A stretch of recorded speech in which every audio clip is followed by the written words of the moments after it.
네, 같이 말씀 보도록 하겠습니다. 야고보서 2장 14절부터 26절까지 말씀입니다. 야고보서 2장 14절부터 26절까지 말씀. 네, 또 새로운 시리즈는 다음 주부터 시작을 할 수 있을 것 같아요, 여러분. 기대하셔도 좋습니다. 이걸 뭐 이렇게 기대하라고까지 얘기할 필요 없는데 아무튼요. 네, 새로운 시리즈는 다음 주부터 새롭게 시작을 합니다. 네, 말씀 한 절씩 같이 볼게요. 야고보서 2장 14절부터 26절. 제가 먼저 14절 말씀 보겠습니다. 나의 형제자매 여러분, 누가 믿음이 있다고 말하면서도 행함이 없으면 무슨 소용이 있겠습니까? 그런 믿음이 그를 구원할 수 있겠습니까?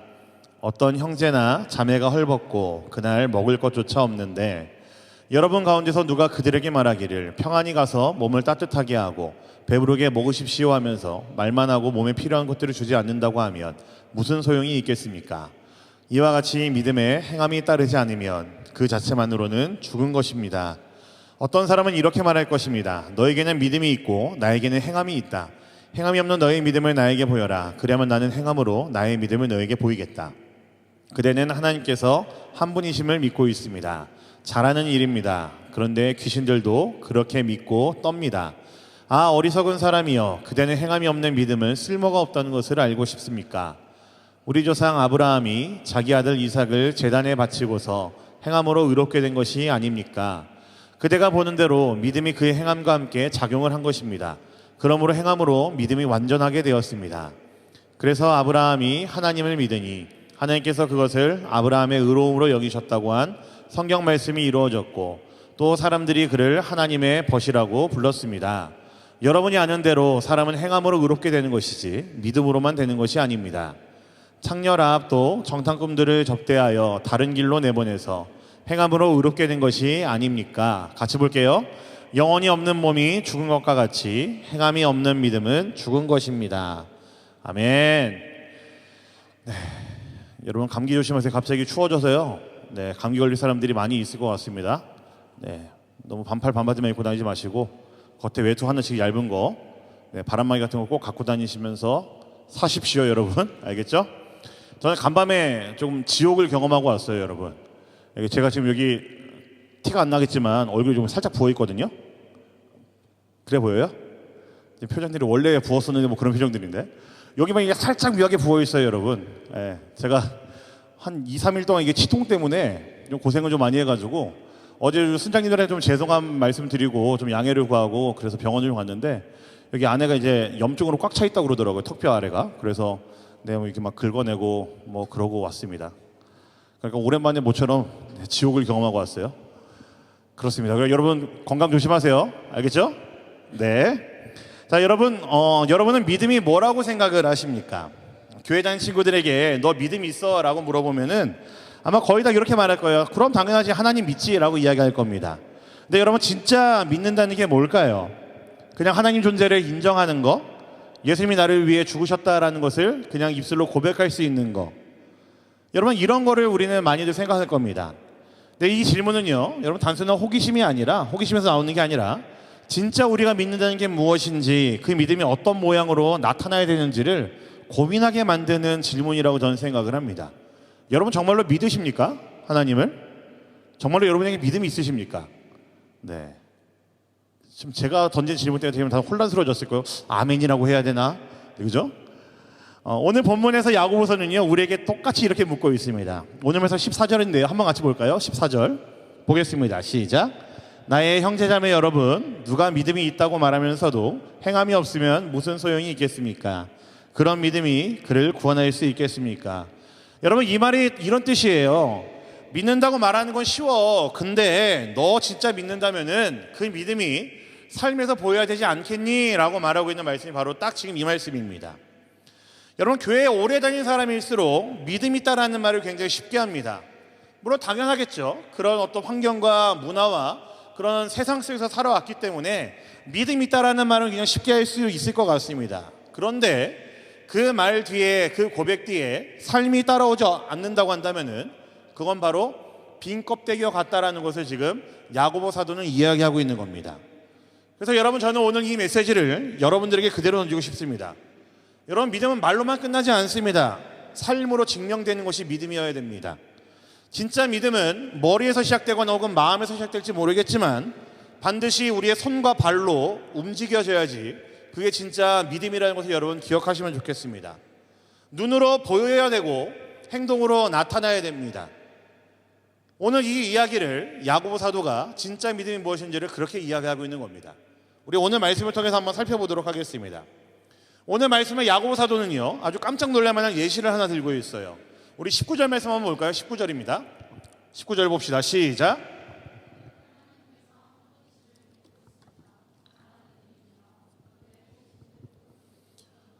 네, 여러분 지금 이 말씀은요, 굉장히 강력한 도전이라고 할 수 있어요.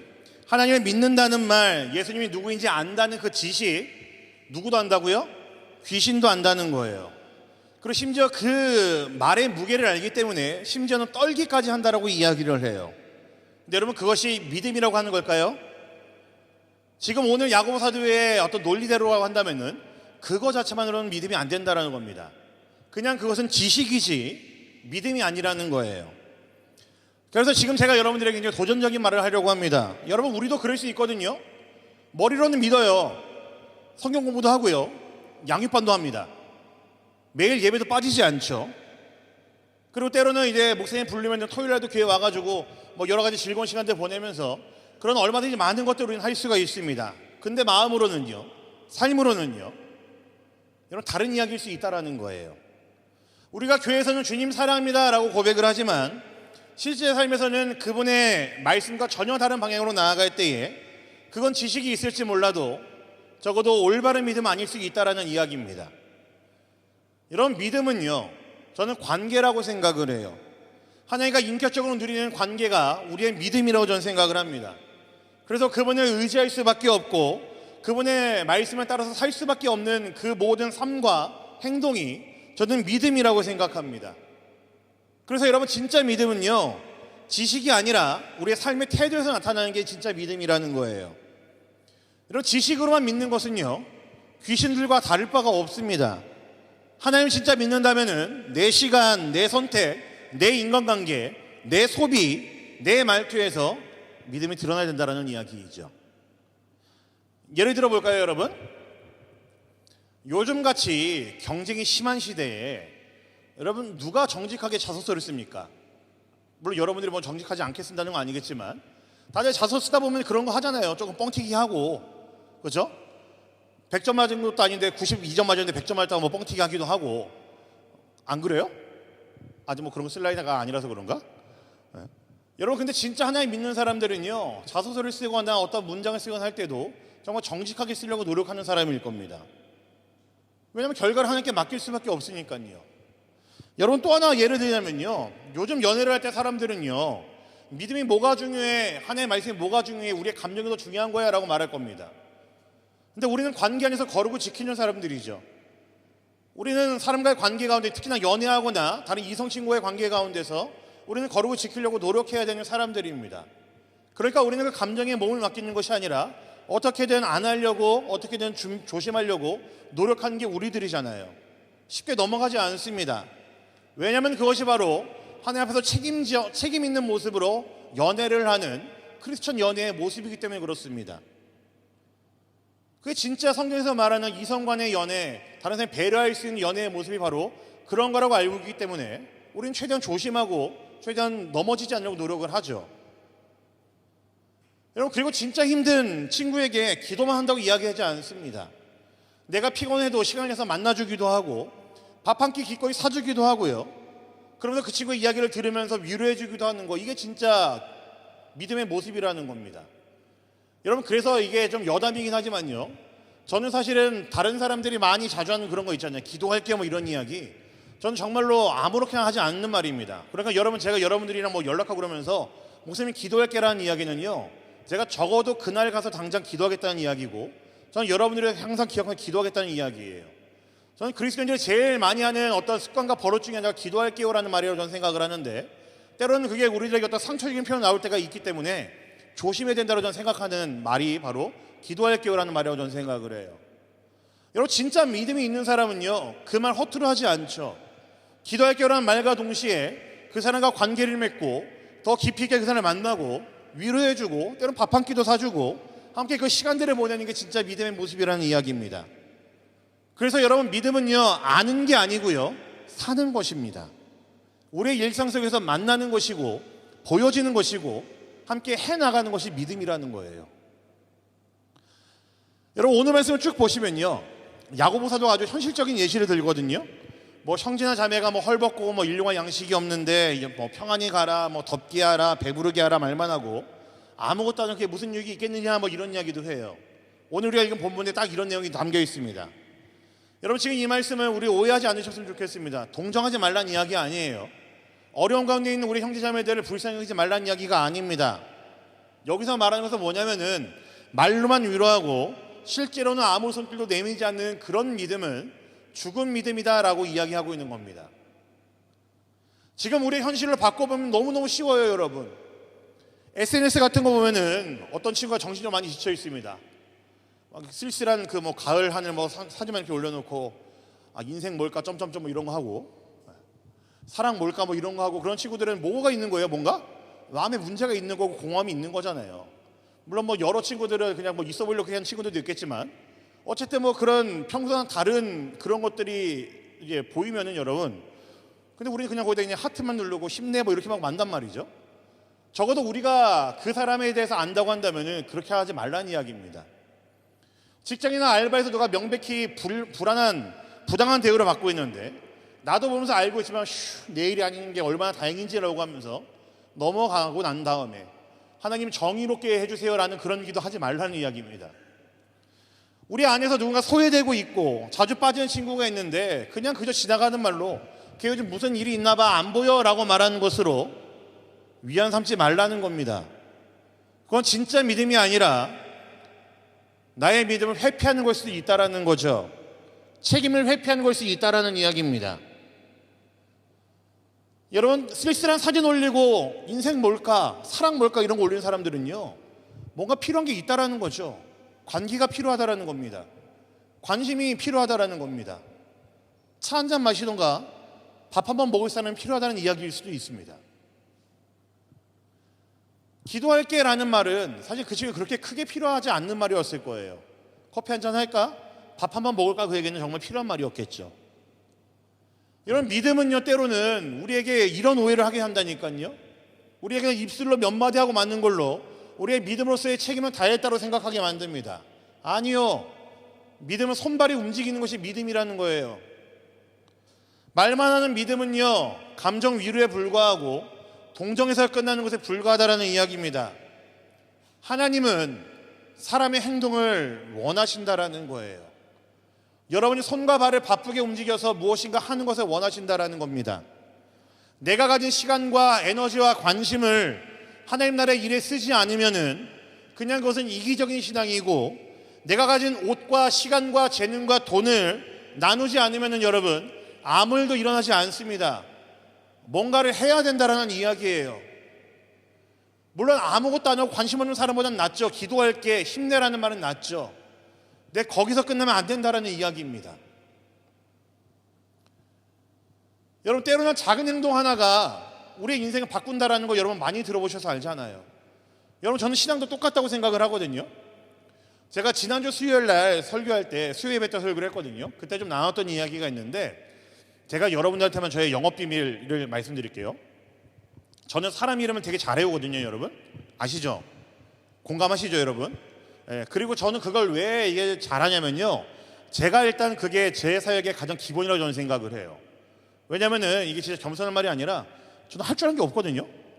음악 못해요. 미술을 못합니다. 그냥 제가 할 줄 아는 건 목소리 큰 거밖에 없고요. 네, 잘 먹는 거 좋아요. 감사해요. 네, 뭐 하나만 더 얘기해 주세요. 잘 먹는 거 말고. 밥 잘 사주는 것도 있잖아요, 그죠? 그래서 이제 여러분 저를 이제 목사님이라고 그러잖아요. 아무튼 이게 사람 일은 되게 잘해요. 저는 이게 하나님께서 여기 주신 달란트를 생각을 합니다. 근데 이게 저한테 있어서는 왜 이게 무기가 되냐면요, 저는 그래서 매주 주일마다 저한테는 설교만큼은 저한테는 제일 중요한 시간이 뭐냐면요, 여러분 알고 있어야 돼요. 저는 그래서 점심시간에 내려가서 여러분 올 때 인사해주고 여러분 밥 먹는 거 보는 게 저한테는 제일 중요한 사역 중에 하나예요, 주일날. 여러분 올 때 이름 한 명씩 불러주면서 인사하고 안부 묻고, 때로는 몇 주 만에 오는 남자놈들 갖고 이제 니킥 먹여주고, 그런 것도 저한테는 중요한 사역 중에 하나입니다. 여러분 이름 불러주는 것이 저한테는 굉장히 중요한 사역이라고 저는 생각을 해요. 저는 왜 이걸 아냐면요, 제가 지금까지 살고 쭉 해오면서 저한테 여러 많은 친구들이 그런 뭐랄까 고백들을 많이 했습니다. 교회 가기 정말 싫었는데 어쩌다 꾸역꾸역 나왔는데 사실은 믿음도 없는데 목사님이 내 이름 기억하실까 싶어서 제 이름 불러줬을 때 저는 진짜로 교회가 이런 곳인가 하는 생각이 든다고 그러더라고요. 여러분 진짜 별거 아니잖아요. 이름 불러주는 거, 이름 기억하는 거. 물론 저는 이제 여러분들 이름을 기억하려고 열심히 노력하고 있거든요. 또 이제 기억력도 많이 좀 감퇴한 것 같아요. 이게 앞자리가 이렇게 40이 넘어가니까요. 확실히 조금 이제 좀 많이 이제 감퇴한 것 같아요. 근데도 저는 열심히 합니다. 그게 제가 할 수 있는 여러분들을 향한 제 관심의 표현이거든요. 제가 몸이 막 100개가 되지 않고 여러분 매일매일 만날 수 없지만 저도 주일날 왔을 때 제가 얼굴 보면서 인사하면서 이름 불러주면서 그 친구에 관심 있으면 제가 표하는 것이 제가 주일날 할 수 있는 설교만큼 중요한 제 사역 중에 하나로 저는 생각을 해요. 여러분 근데 이런 게 정말로 누군가의 인생을 바꾼다니까요. 말 한마디 따뜻하게 전달하는 게, 던져주는 게 그 사람으로 하여금 교회는 이런 곳이나라는 것을 느끼게 한다니까요. 목사님이 이 100여 명 많은 사람들 중에서 내 이름 기억하겠어라고 하는데 내 이름 기억하고 있네라는 게 자꾸 얘기하지만 그게 그에게는 감동이 될 수 있다니까요. 감격이 될 수 있고요. 그렇죠 여러분? 고마워요. 여러분 이런 겁니다. 교회 안 온 친구한테 몰래 뒤에서 한번 연락해보는 거. 그 친구 혹시 문제 있지 않나 혹시 한번 연락해보고 아는 척해보고 대학교에 처음 나온 사람 이름 외워보고 인사해주는 거. 여러분 이런 것도 우리가 할 수 있는 믿음의 표현이라는 거죠. 여러분 우리가 할 수 있는 그 모든 행동들 하나하나가 살아있는 믿음의 모습이라는 것을 여러분 부인할 수가 없습니다. 기도합니다로 끝내지 마시고 내가 할게요로 여러분 끝냈으면 좋겠습니다. 우리의 신앙은요. 기도할게요로 끝내지 마시고 내가 너 옆에 있어줄게요로 끝냈으면 좋겠습니다. 여러분들의 위로가요. 기도할게요로 끝내지 않고요. 제가 기꺼이 할게요로 여러분들의 그 모든 삶의 모습들이 바뀌었으면 좋겠습니다. 그게 믿음이니까요. 오늘 말씀을 보면요. 야고보 사도는 자신이 말하고자 하는 진짜 믿음에 대한 증거를요. 성경에 나오는 두 명의 인물을 예를 들어서 이야기를 합니다. 첫 번째는 아브라함이었거든요. 하나님의 아들 이삭을 바치라고 했었을 때에 그는 주저하지 않고 순종했습니다. 창세기 보면요. 이런 표현이 있어요. 새벽 일찍 일어나서 짐을 챙겼다라는 표현이 있습니다. 누가 자기 아들 바치라는데 새벽 일찍부터 짐을 챙겨요. 근데 아브라함이 그렇게 했다고요. 말이 아니라 행동으로 하나님을 신뢰했죠. 그래서 성경은 이렇게 말합니다. 오늘 말씀 22절입니다. 같이 볼게요. 22절 봅시다. 시작. 그대가 보는 대로 믿음이 그의 행함과 함께 작용을 한 것입니다. 그러므로 행함으로 믿음이 완전하게 되었습니다. 여러분 많은 사람들이 오해하는 것은요. 아브라함은요. 우리가 아는 믿음의 조상 아브라함은요. 이 한 번의 순종으로 이루어진 것이 아니었습니다. 여러분 잘 들으세요. 믿음은 라이센스 아닙니다. 한 번 시험 잘 보고 한 번 무엇인가 엄청난 거 있었을 때 믿음이 있다라는 거 아니에요. 믿음은. 그전에도 계속해서 아브라함 모습 가운데 하나님을 따르려고 하는 모습이 있었고요. 따르다가 실수하기도 했고요. 다시 돌아서고요. 기다리고요. 그런 모든 과정들 속에서 다듬어진 믿음이 지금 우리가 보고 있는 아브라함의 믿음이었다고요. 여러분 아브라함이 이삭을 바칠 수 있었던 이유는요. 그런 비슷한 경험들을 아브라함은 많이 했을 겁니다. 성경에 기록되지 않는 것들조차도. 그의 삶에서 여러 번의 많은 실수와 실패들이 그에겐 있었을 겁니다. 그리고 다시 돌아서는 모습도 그에겐 있었을 거예요. 이것들이 쌓이고 해보고 넘어지고 다시 해보고 이것들이 쌓였기 때문에 아브라함은 그때 하나님께 순종할 수 있었던 거죠. 여러분 아브라함이 얼마나 찌질한 사람인지 아십니까? 자기 아내 뺏길 게 두려워서 뺏길 때 자기한테 해코지 나게 두려워갖고 자기 아내를 나의 누이동생 했던 사람이 아브라함입니다. 저는 못해요. 그런 말 하기 전에 먼저 제가 죽을 것 같아서 못합니다. 근데 아브라함은 그걸 무서워하지 않고 찌질하게 그렇게 했다라는 거죠. 아들도 그랬습니다. 똑같이. 여러분 얼마나 이 믿음이 연약한 자의 모습이 아브라함인 줄 아세요? 아들 이삭을 바치는 것 때문에 아브라함이 믿음이 있다고 한 게 아니라 그런 과정들도 걷고 걸치고 다시 일어서고 돌아서고 그 모든 과정들이 있었기 때문에 우리가 알고 있는 아브라함의 모습이 있다라는 거예요. 두 번째 사람은요 라합이라고 합니다. 이방인이고 조금 이제 단어가 좋진 않지만 창녀였던 사람이었습니다. 근데 이 라합은요 정상 꿈들을 숨기고 자기 민족을 배신합니다. 따지고 보면 행동은 배신이죠. 하나님을 향한 신뢰 때문에 자신의 목숨과 가족의 목숨을 걸었던 여인이 바로 라합이었어요. 여러분, 그 결과 무슨 일이 일어났는지 아십니까? 예수님의 족보에 여인의 이름이 올라옵니다. 나중에 마태복음에 있는 족보를 한번 잘 보세요. 어떤 여인이라고요? 라합은 창녀였습니다. 이방인이었어요. 이 여인이 위기의 순간에 자신의 그 믿음을 드러냈기 때문에 그 여인의 믿음이 칭찬받았고 예수님의 족보에 올라갈 수 있었다는 거죠. 평소에는 잘 모를 수 있습니다, 여러분. 그러나 진짜 믿음 있는 사람은요, 위기 앞에서 타협하지 않고요, 넘어서지 않는 사람이 믿음 있는 사람입니다. 오늘 말씀 26절도 한번 같이 볼까요? 26절입니다. 봅시다. 시작. 영혼이 없는 몸이 죽은 것과 같이 행함이 없는 믿음은 죽은 것입니다. 여러분, 죽은 몸은 아무 반응도 없습니다. 움직이지는 못해요. 믿음도 마찬가지입니다. 행동하지 않는 믿음은 생명력이 없다라는 거예요. 애초에 움직이지 않고 있기 때문에 생명력이 없다라고 말을 하고 있는 겁니다. 여러분, 그래서 믿음은요, 교회 안에서만 머물 수가 없습니다. 여기서는 누구나가 다 믿음 있어 보이거든요. 여러분, 전부 다 믿음 있는 사람 같아 보여요. 왜요? 와서 예배 드리고 있잖아요. 찬양 크게 하거든요. 적어도 지금 설교 들을 때 아무도 안 조고 있거든요. 굉장한 믿음이죠, 여러분. 제 설교를 안 조고 듣는다는 것 자체가 굉장히 믿음 있어 보이세요. 근데 여러분, 이게 믿음이 다 가져서 안 된다고요. 예배당에서만 열정적이고 예배 시간이면 거룩하면 안 된다라는 이야기예요. 세상 속에서, 관계 속에서, 직장과 학교, SNS와 그 모든 나의 소비 습관들과 연애와 가족관계 속에서 내 믿음이 드러나야 된다는 이야기입니다. 그래야지 진짜 믿음이라는 거예요. 믿음은 움직이는 거니까요. 그럼 제가 이런 통계를 봤는데요, 통계를 보면 이런 통계가 있어요. 비기독교인 중에서 기독교에 호감을 가진 사람들이요 14%에 불과하대요. 그러니까 10명 중에서 1명 조금 넘는 거, 2명이 조금 안 되는 거죠. 처참하지 않습니까? 교회 안 다니는 사람들이 기독교에 좀 호감이 있는데 교회가 좀 괜찮은 것 같은데 라는 생각하는 사람이 10명 중에 1명 있을까 말까라는 거예요. 기독교에 대한 신뢰도가 낮다고 응답한 비율 50.5%. 이건 누군지 아십니까, 여러분? 이건 교회에 다니는 사람들이 자기들이 응답한 게 50.5%예요. 이것도 좀 속상하죠. 교회에 대한 신뢰도가 낮대요. 교회 다니고 있는 사람들조차도.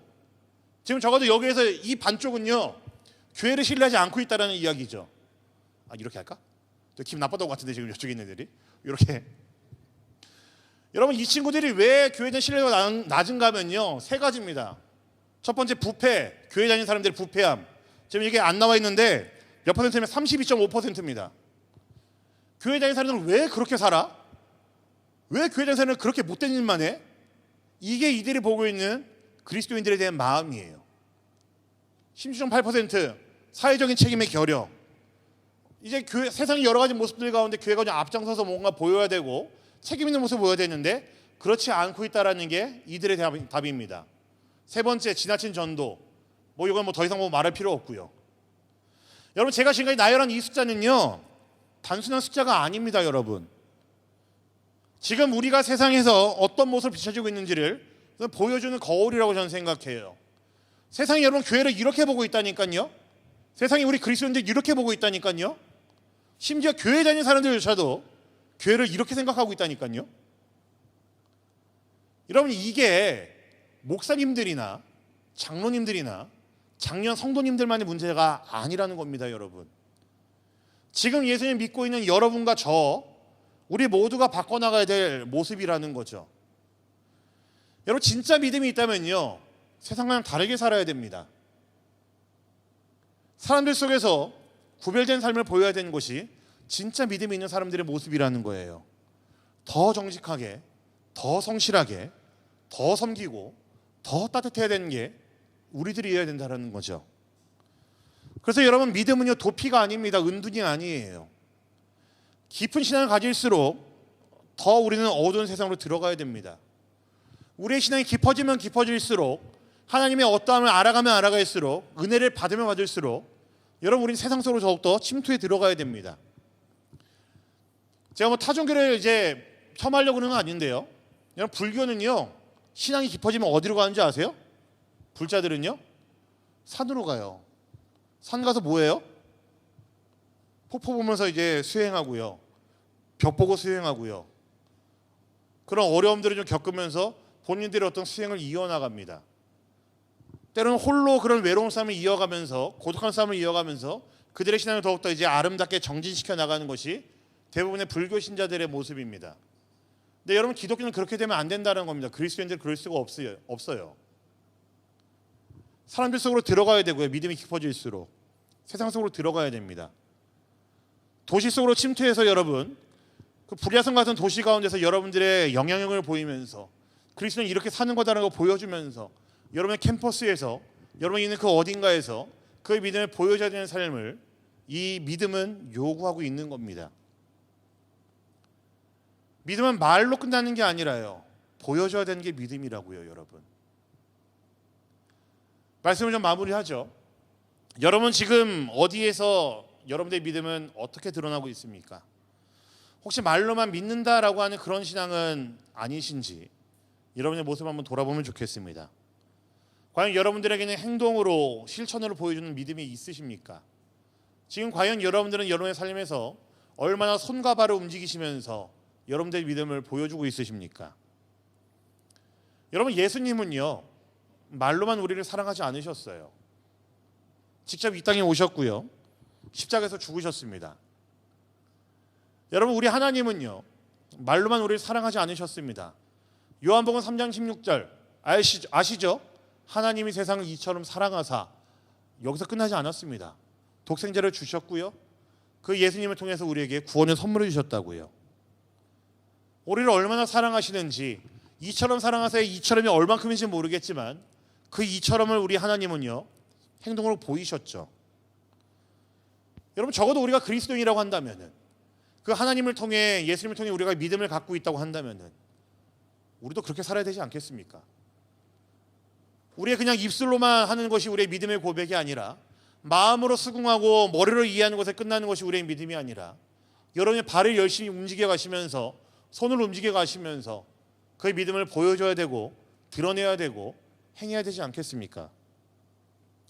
요한일서 3장 18절 보시면요, 이런 말씀이 기록되어 있어요. 봅시다. 자, 시작.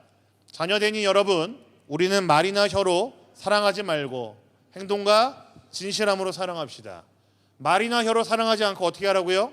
행동과 진실함으로 사랑하라고요. 오늘 이 말씀 앞에 서 있는 우리 사랑하는 비상대학부 여러분 모두가 행함이 있는 믿음의 사람들이 되기를 간절히 소망합니다. 예배 또는 믿음에 대해서 제가 좋아하는 문장이 하나 있는데, 아마 여러분에게 여러 번 안내해드렸던 것 같아요. 우리 개신교의 여러 교파들 중에서는 퀘이커라는 교파가 있거든요. 이들이 이렇게 이야기를 해요. 이들이 이제 예배 또는 믿음을 이야기할 때 그들이 자주 하는 문장이 이런 게 있습니다. 우리의 진짜 예배는 이 예배당 문을 나서면서부터 시작이다라고 이야기를 합니다. 들어보셨죠? 제가 여러 번 아마 언급을 했던 것 같아요. 여러분, 진짜 믿음은요, 이 예배당 안에서만 끝나지 않습니다. 여러분, 여기서 열심히 찬양하는 거 너무나 귀합니다. 안 졸면서 말씀 듣는 것도 너무나 귀해요. 찬양 가운데 감동이 있어서 눈물 흘리는 거 좋습니다. 말씀을 듣다가 감격이 있어서 웃는 것도 좋아요. 아직까지 한 번도 본 적은 없지만 너무너무 좋은 믿음의 모습입니다. 근데 여기서 끝나면 안 된다고요. 여러분의 진짜 믿음은요, 저 문 열고 나갔을 때에, 그리고 여러분 내일부터 학교에서, 여러분의 일터에서 시작되는 것이 진짜 믿음이라는 걸 기억하시면 좋겠습니다. 많은 사람들을 만나십시오. 많은 것들을 보시고 많은 상황 가운데 놓여보세요. 그때 여러분 거기서 진짜 믿음 보이셔야 됩니다. 예배당 안에서뿐만이 아니라 세상 속에서, 사람들과의 관계 속에서, SNS와 여러분들의 모든 일상 속에서 하나님의 기뻐하시는 삶을 살아가는 사람들, 말보다 강한 실천의 믿음이 있는 사람들, 빛으로 소금으로 이 도시를 세상 한가운데 살아낼 수 있는 여러분 모두가 되기를 우리 주님의 이름으로 간절히 부탁드립니다. 아멘. 네. 함께 찬양하겠습니다.